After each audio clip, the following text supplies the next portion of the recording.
My name is actually Curtis Bentley, and I will be trying to fill her shoes, but I'm full there, but I will try anyway.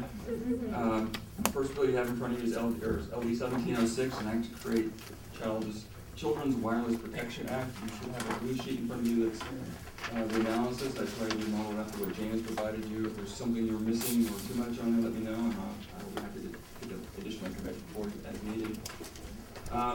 The summary of this bill, it does the following. The bill provides that a manufacturer may not sell a cellular telephone at retail in this state, or to a retailer in this state, or for use in this state, unless at no cost to the main retailer or main distributor, the telephone and its packaging bear a non-removable warning label related to the potential for brain cancer associated with electromagnetic radiation emitted from the cell phone.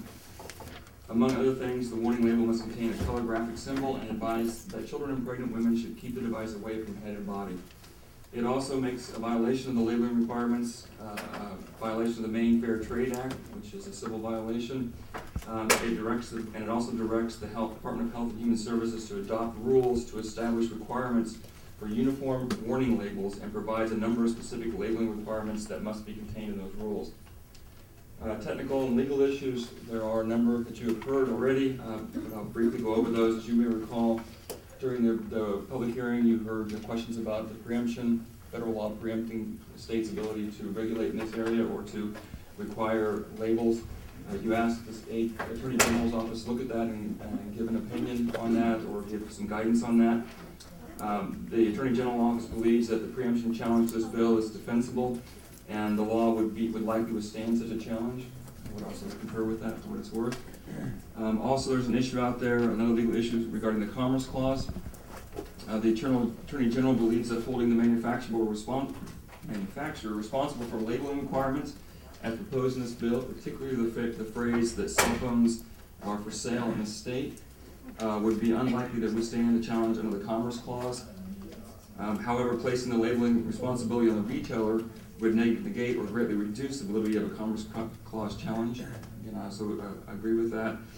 If there's interest in moving forward with the bill, and this is for me, not from the Attorney General, the committee may wish to consider requiring the manufacturer to supply the warning labels to a retailer at no cost and require the retailers to affix the labels or warning signs or cards or whatever when the cell phone is sold.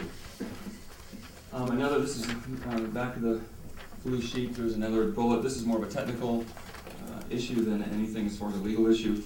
But the bill directs the Department of Health and Human Services to adopt rules for cell phone labeling requirements, and then in the same bill it goes forward and proceeds to give all kinds of specifications about the coloring, the labeling, the background, the graphic.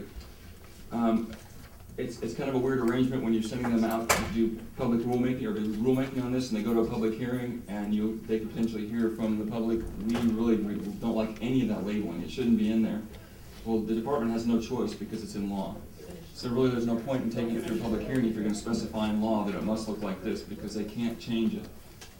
If you want to direct them to go forward and have a public hearing to determine what these parameters should be, that would be one thing, but to specifically say that they have to be in red or white background, the public hearing, there's nothing they could do about it. I mean, that's already in law, so the department wouldn't be able to change that, even if they got overwhelming negative responses at the public hearing. So my suggestion would be, if that's the kind of labeling you want, just to keep that in statute and then direct them to go out and fill in the blanks by rulemaking, things that aren't already specified in the bill. There's no fiscal note available at this time, and that would conclude the analysis. I'm happy to answer any of the questions you may have about the bill. We have a legal analysis here.